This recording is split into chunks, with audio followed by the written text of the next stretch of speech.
여러분 안녕하세요. 네, 안녕하시지 못한 것 같으네요. 날씨가 굉장히 덥고 우리 에어컨을 좀 추가로 설치해야 될 만큼 이 실내도 많이 덥습니다. 그래서 제가 예상하기로는 여러분들이 얼마 못 버티고 픽픽 쓰러지실 것 같다는 생각이 듭니다. 그래서 최대한 말씀을 간략하게 또 요점만 이렇게 얘기함으로 인해서 여러분들이 쓰러지기 전에 말씀을 잘 맞춰보도록 하겠습니다.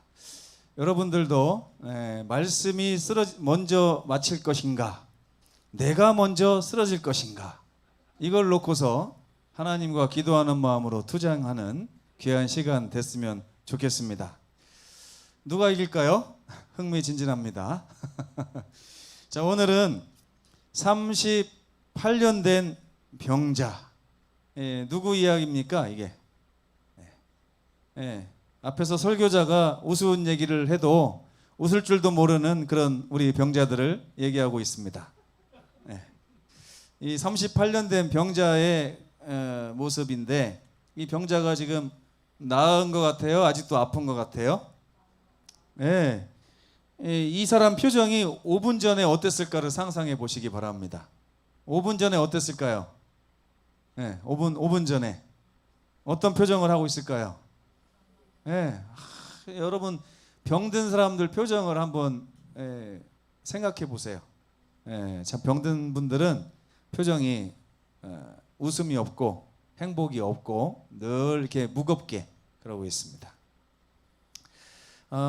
이 이야기를 좀 할 텐데, 여러분들이 이번 시간을 통해서 이제 더 이상 병자가 아니라 이 나음을 입은, 아까 우리 박 장로님이 기도하실 때 말씀을 통해서 치유를 받게 해달라고 기도를 하셨어요.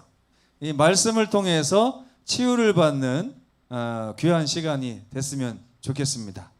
잘 될지는 모르겠지만 한번 하나님의 은혜를 구하는 시간 되기를 바랍니다. 요한복음 5장에 보면 한 병자의 이야기가 나오는데, 그 병자의 병이 38년이나 돼 있습니다. 38회 된 병자가 있다는 것이 이 요한복음 5장의 이야기예요. 예수께서 오셔서 그 누운 것을 보시고 병이 오래된 것도 보시고 불쌍히 여기셨어요. 예수님께서는 그 동정과 긍휼의 마음에 이렇게 생기셨는데, 예수님의 소원이 갑자기 이제 어떤 소원이 생겼을까요? 예수님의 마음에 낫게 해주고 싶다, 도와주고 싶다, 병으로부터 해방시켜주고 싶다는 간절한 마음이 예수님의 마음에 들었다는 것입니다. 여러분, 자녀가 아프게 되면 어떤 마음이 들던가요? 네, 나았으면 좋겠죠. 안 아팠으면 좋겠죠. 건강했으면 좋겠죠. 바로 그 마음이 지금 예수님의 마음에 이렇게 생긴 것입니다. 예수님께서 그 병자에게 가서 물어봅니다. 네가 낫고자 하느냐? 병자가 딱 쳐다보면서, 아니, 환자에게 물을 걸 물어봐야지, 그쵸? 병자에게 낫고자 하느냐 물어보면은 아니요? 라고 대답하는 병자가 있을까요? 없을까요? 없어요. 다 낫고 싶어 하죠. 그죠? 여러분, 부자 되기 원합니까? 네, 이거랑 마찬가지예요. 가난해지고 싶은 사람은 별로 없습니다. 그런데 이 38회 된 병자에게 예수님이 가셔서 네가 낫고자 하느냐라고 하는 아주 당연한 질문을 하신 이유가 뭘까요? 이유가 뭘까요? 네? 제가 어린 시절에 아버지 손을 붙잡고 이렇게 장날에 장터에 갔습니다. 근데 아버지가 이렇게 쫙 보더니 제가 어딜 쳐다보나 제가 이렇게 두리번 하다 보니까 제가 좋아하는 뻥튀기도 있고, 동그랗게 무지개 사탕도 있고 맛있는 게 많아요. 그래서 이렇게 그거 한번 쳐다보고 아버지 한번 쳐다보고 그거 한번 쳐다보고 아버지 한번 쳐다보고. 왜 그랬을까요? 네? 말 안 했어요. 저는 그냥 쳐다만 봤어요. 그랬더니 아버지가 저한테 뭐라 그래요? 너 저거 먹고 싶니? 왜 물어봐요? 이걸 다 알면서 아버지가. 아니 아들이 그거 한번 쳐다보고 아버지 한번 쳐다보면 뭐 하고 싶다는 얘기예요? 예? 먹고 싶다는 얘기 아니에요. 근데 아버지가 왜 저거 먹고 싶니라고 왜 물어봅니까? 왜 물어봐요? 물어보는 이유가 뭐예요? 확인하는 거예요. 사주고 싶은데 먹고 싶은지 확인해서 사주려고 하는 거예요. 그렇죠? 그래서 제가 아버지한테 이렇게 쳐다보니까 아버지가 저 먹고 싶니? 물어보더라고요. 그래서 예. 그랬더니 아버지가 뭐라고 할게요? 다음 장날에 사줄게. 다음 장날에 사줬네. 다음 장날에 저는 장을 못 갔습니다. 아버지가 바쁘셔가지고. 근데 예수님께서 이 병자에게 오셔서 네가 낫고자 하느냐라고 물어본 이유는 뭐예요? 고쳐주시려고. 그랬더니 이 병자가 이렇게 얘기합니다. 주여, 저기 베데스다 연못 있잖아요. 그 연못에 우리가 와 있는 이유가 뭡니까? 알다시피 저 연못이 갑자기 가끔 이렇게 막 이렇게 일렁거릴 때가 있어요. 천사가 내려와서 연못을 확 동하게 할 때 제일 먼저 그 연못에 들어가는 사람은 병이 낫는다고 해서 제가 여기에 지금 와 있는 건데 1등을 한 적이 있다고요, 없다고요? 근데 성경에는 거기서 나은 사람이 있다고 하는 얘기는 없어요. 물론 뭐 근데 그런 얘기가 있는 그런 곳인 것 같아요. 아마 그 물에 처음으로 들어간 사람이 그 자리에서 낫지는 않는 것 같아요.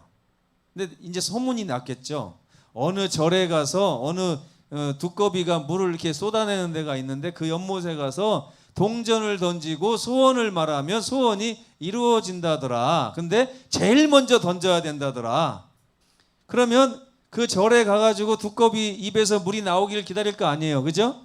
물이 딱 나올 때 동전을 던졌는데 제일 먼저 내 동전이 그 그릇 안에 들어가면 내 소원이 이루어진다고 하는 거예요. 그러면 거기에 많은 사람들이 올까요, 안 올까요? 많은 사람이 와가지고 동전 던지기를 하려고 하겠죠. 동전을 딱 넣고 나면 어떻게 얘기해요? 와, 내가 1등이다 그럴 거 아니에요. 근데 그 자리에서 소원이 이루어지지는 않을 겁니다. 근데 소문이 나는 거예요. 저번에 동전 던진 그 사람이 대학에 수석으로 합격했다더라. 저번에 동전 던진 그 사람이 병이 나았다더라. 이런 소문 때문에 거기는 관광지가 되고 더 유명한 데가 돼가지고 이런 베데스다 연못과 같은 그런 장소가 생기는 것입니다. 근데 이 38년 된 병자는 한 번도 1등을 한 적이 없어요. 그래서 예수님한테 뭐라고 말하냐면 주여, 제가 1등으로 들어가야 그나마 희망이 있는데 저를 물에다 넣어줄 사람이 없습니다. 그런 얘기입니다. 제가 뒤에는 나중에 얘기하고 넘어가 보겠습니다. 여러분, 예전에 전화를 우리 집이 569번이에요. 692번. 저희 동네가 충청남도 금산군 추부면 마전인데 저희 교회 전화번호가 183번이었어요. 예전에는 그 우체국에서 이렇게 껴주잖아요, 그죠? 그래서 부르륵 돌려가지고 이렇게 가만히 있으면 교환이 네 그래요. 그러면은 183번이요. 그러면은 네. 그러면서 183번에다가 딱 껴주면은 드르륵 드르륵 소리가 나면 저쪽에서 전화를 받으면 이제 연결이 되는데 저희 집은 692번이었어요. 692번. 나중에는 이제 뭐 762에 5692 뭐 이렇게 바뀌더라고요. 앞에만 숫자 넣어가지고.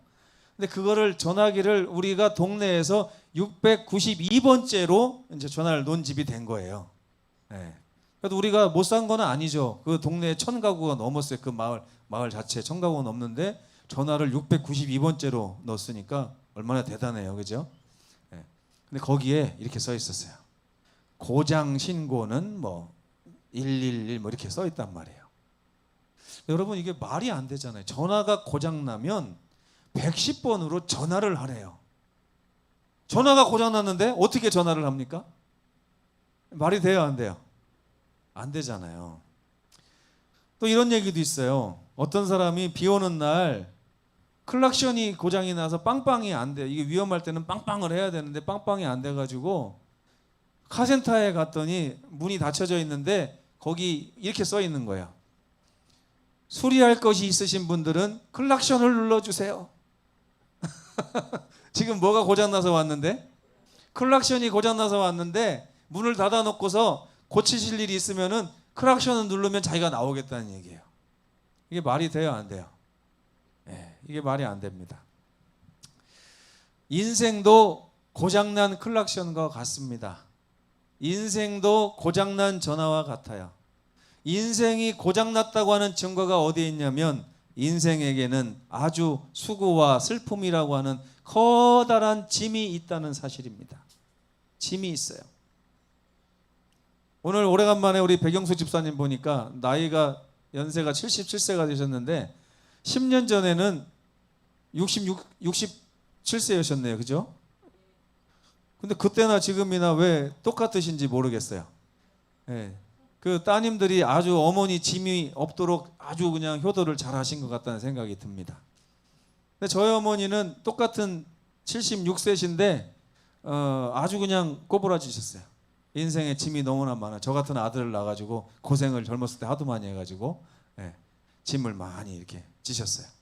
근데 이 짐은 내려놓을 수 없을 만큼 힘들고 아주 무겁습니다. 왜 짐이라고 하겠어요? 이게 힘들고 어려우니까 그걸 짐이라고 그래요. 요즘에 그냥 야당의 당명을 아주 멋지게 잘 졌는데 국민의 힘 이렇게 졌더니 어떤 사람들은 그걸 또 바꿔가지고 국민의 짐 이렇게 해갖고 또 부르더라고요. 근데 짐이 된다는 얘기, 힘이 안 되고 짐이 되고 있다는 얘기잖아요. 근데 이게 또 정치 얘기하려고 하는 건 아닙니다. 여러분 느낄 때 또 어떻게 또 저 목사가 정치 얘기한다 이렇게 하지 마시고 그냥 예화를 들은 거예요. 근데 짐이라는 것은 그만큼 우리 인생을 힘들게 하기 때문에 짐이라고 합니다. 여러분 이 짐을 처리해야만 우리가 쉼을 얻을 수가 있어요. 그런데 그 짐을 이렇게 처리하려고 하니까 우리에게는 그 짐을 처리할 능력이 없는 것입니다. 고장난 전화를 고치기 위해서는 전화를 해야 되는데 전화가 고장나 있으니 어떻게 전화를 해요? 결국엔 우체국으로 달려가서 거기서 얘기하는 수밖에 없지 않겠습니까? 근데 성경에 우리가 이번 주 내내 배운 말씀이 마태복음 11장 28절을 배웠어요. 수고하고 무거운 짐진 자들은 어떻게 하면 된다고요? 다 내게로 오라. 쉬워요, 어려워요? 쉬워요, 어려워요? 왜 대답이 없으세요? 쉽지도 않고 어렵지도 않죠? 라고 하면 대답을 하시려나요? 네. 제가 경험적으로 말은 쉬운데 왜 그렇게 이게 안 되는지 모르겠더라고요. 제 수고하고 무거운 짐을 내려놓기 위해서 예수께 오라고 하면 예수께 가면 되는데 그게 잘 안 되더라 이겁니다. 왜 그런가 봤더니 로마서 1장 28절에 이런 말씀이 있어요. 죄인들의 짐은 죄예요. 그죠? 죄인들의 문제는 죄인데 이 죄가 어떤 걸 죄라고 하냐면 마음에 하나님 두기를 싫어하는 사람을 죄인이라고 한다. 마음에 하나님 두기를 싫어하는 사람. 마치 이런 얘기입니다. 제가 정장로님을 엄청 싫어해요. 근데 저분이 돈은 좀 많아요. 그래가지고 제 삶에 문제가 생겨서 빚을 갚아야 되는데 유일한 방법이 뭐예요? 저분에게 가는 거예요. 저분에게 가서 돈을 꿔달라고 해서 그 돈을 갚아야 돼요. 근데 저분에게 가면은 해결된다고 하는데 가고 싶어요? 안 가고 싶어요? 내가 굶어 죽으면 죽었지 저 사람한테 가서 돈 꾸기지는 않겠다. 이런 경우가 있다는 거예요. 근데 죄인들은 말은 우리가 하나님 사랑하십니까? 그러면 다 아멘 아멘 하고 하나님 사랑한다고 하는데 실제적으로 우리가 여전히 짐을 벗지 못하고 있는 아주 단순한 이유가 있어요. 우리들의 마음에 하나님 두기를 싫어합니다. 하나님에게 내 삶을 의탁하기보다는 내 힘으로 하고 싶은 거예요. 이게 죄인들의 아주 오래된 질병인 것입니다. 38년 이상 된 병자예요, 우리가. 예수님만 부르면 돼요. 누구든지 주의 이름을 부르는 자는 구원을 얻을 것이다. 다 얘기했어요. 근데 뭐가 문제예요? 정말 예수님을 불러야 될 때 우리는 마음에 하나님 두기를 싫어하며 예수님을 부르기보다는 오히려 다른 곳에 가서 자기 힘을 의지하여 문제를 해결하려고 하는 그런 일을 반복하는 것입니다. 이것이 우리의 짐을 더욱 무겁게 하는 거예요. 예수님께 오라고 하시는데 우리는 예수님께 가고자 하는 마음이 이미 고장나 있다니까요. 이게 문제라는 것입니다. 이것만 해결되면 얼마나. 아이들은요, 배고프면 뭐라고 합니까? 두 자로. 예? 밥 줘요? 아니에요. 엄마 이렇게 부릅니다. 엄마. 밥 줘도 안 해. 그냥 엄마 그러면 엄마가 알아서 다 해줘요. 예, 5자로. 그건 5자로 할 때. 엄마 나 배고파. 6자. 예. 근데 2자로만 해도 됩니다. 엄마 이렇게 부르면 엄마가. 애기들은 1자로 해요. 앙 이렇게. 그러면 엄마가 알아서 밥을 주거든요. 근데 아이가 엄마를 부르고 싶은 마음이 없는 게 이게 죄인이란 뜻이에요. 이게.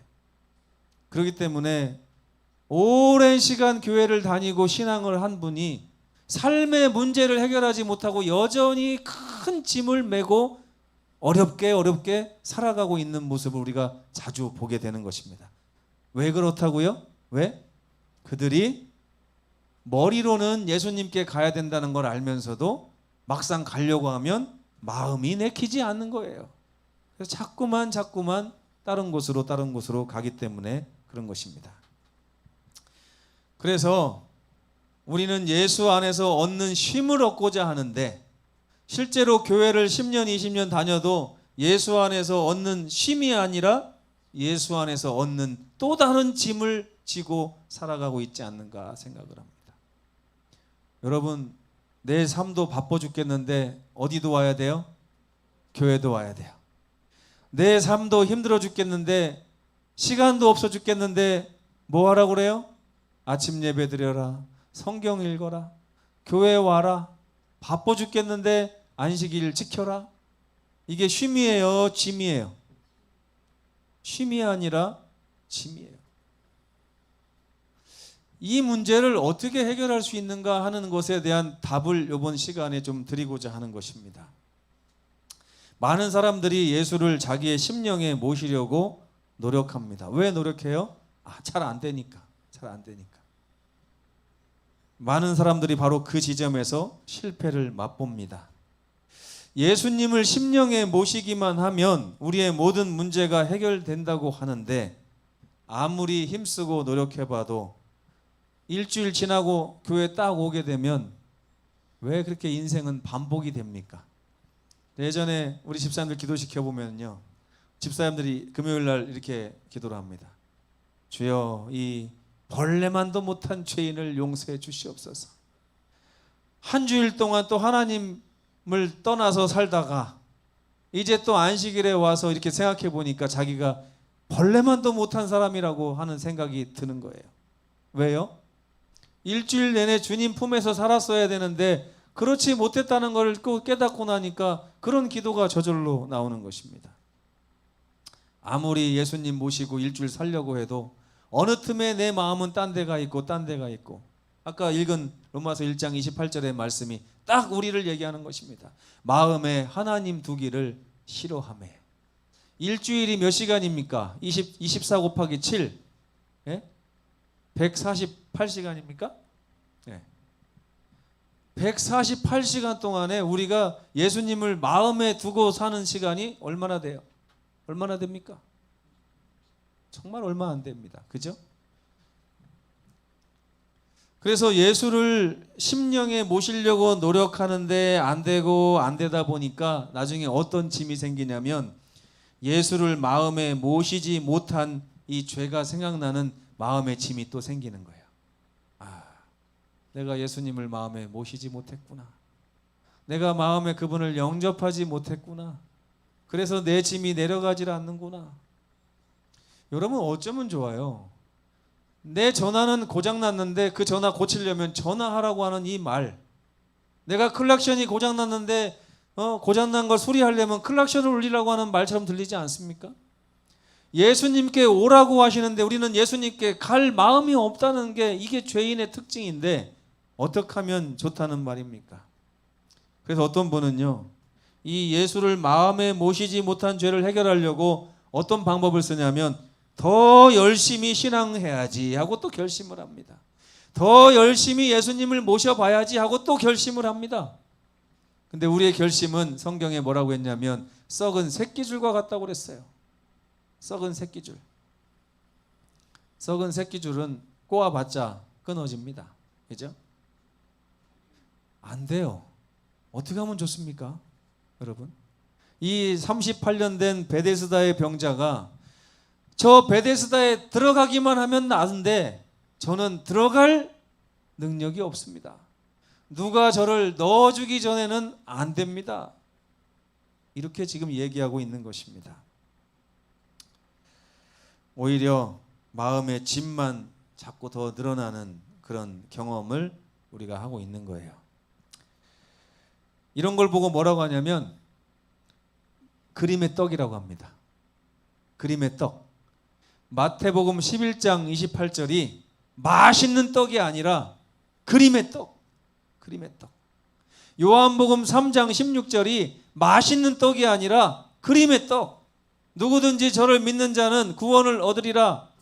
사도행전에 있는 말씀이 맛있는 떡이 아니라 그림의 떡이라고요. 우리가 그 떡을 뭐 할 능력이 없어요? 먹을 능력이 없는 것입니다.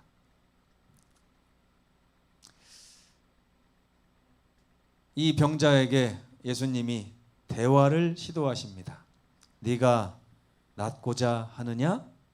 네 병이 이미 오래된 것을 내가 알고 있느니라. 그때 병자가 대답하죠.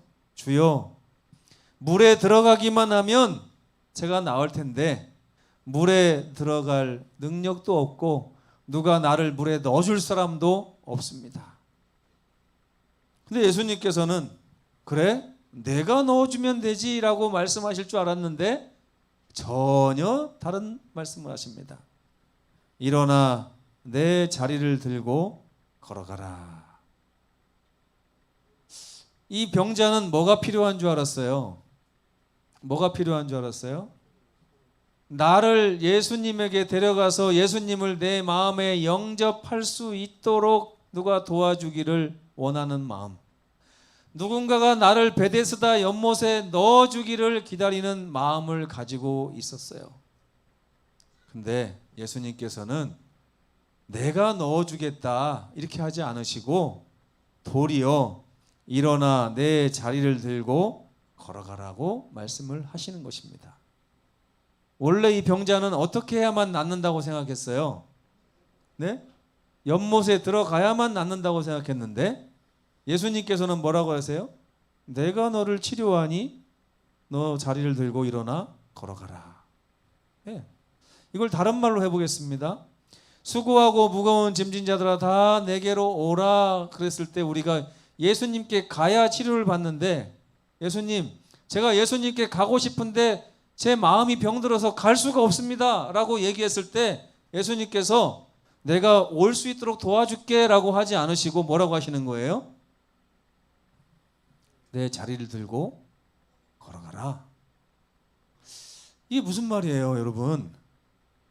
우리는 이미 베데스다 연못인 예수님의 영역 안에 있다는 사실입니다. 우리는 이미 연못에 들어와 있어요.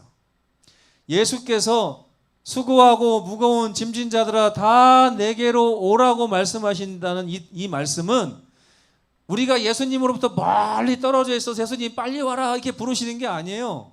그분은 바로 우리 옆에 오셔서 우리를 부르시면서 나에게 와라 하고 말씀하시고 계신 것입니다.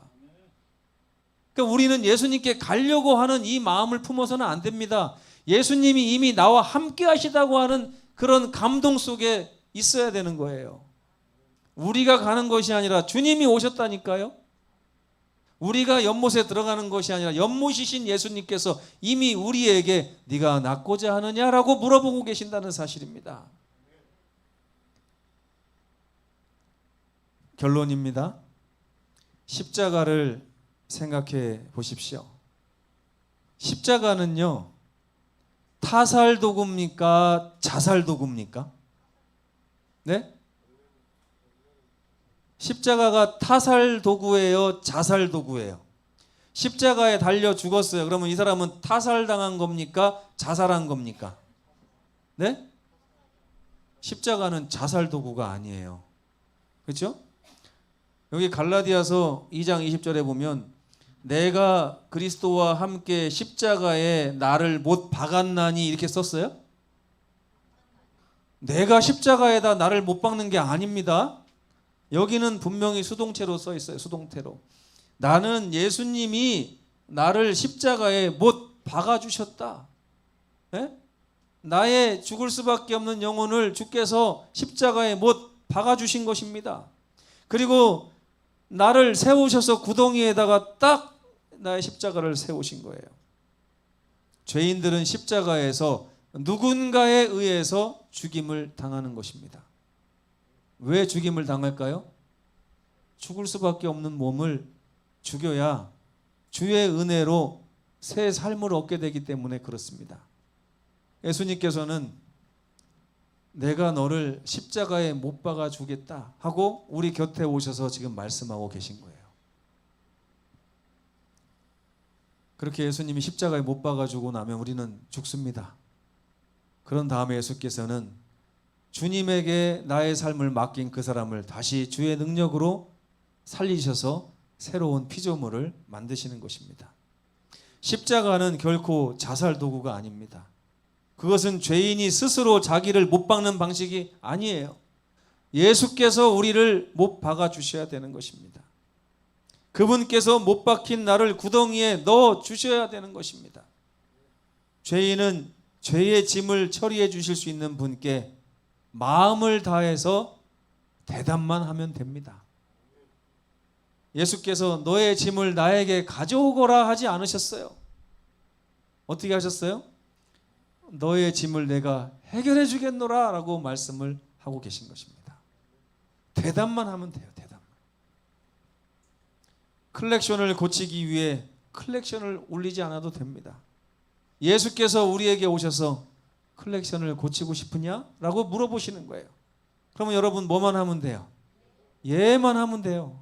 주님, 여러분 우리는 수고하고 무거운 짐진 자들아 다 내게로 오라고 말씀하시는 예수님이 이미 우리의 문제를, 우리의 짐을 해결해 주시기 위해서 내 곁에 와서 그 말씀을 하신다는 사실을 기억하셔야 됩니다.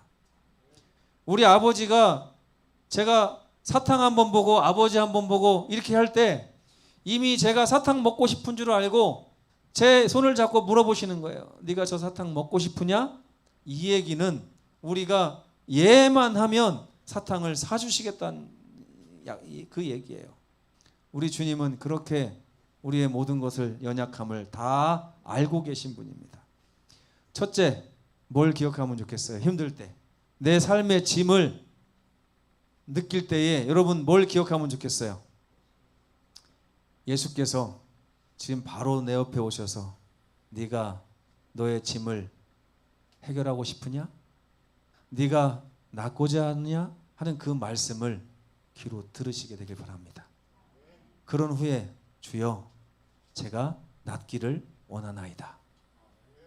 이렇게 하면 주님께서 그 음성에 반응한 여러분의 삶을 짐에서 쉼으로 이끌어 주실 것입니다. 38년 된 병자가 그렇게 낫게 될 것입니다. 이 하나님을 마음에 두기 싫어하는 이 병자들이 그렇게 치유를 받게 될 것입니다. 중요한 것은 이미 우리 곁에 오셔서 우리를 껴안으시고 얘기하시는 주님의 음성을 듣는 거예요. 내가 십리 밖에 떨어져 있는 예수님께 나의 짐을 메고 가서 주님 맡아주십시오 이렇게 하라는 것이 아닙니다. 주님이 이미 오셔서 저와 여러분을 안으시고 내가 낫고자 하느냐 물으시는 것입니다. 그렇게 병의 치유함을 받는 우리 모든 성도들 되시기를 간절히 바라면서 말씀을 마치겠습니다.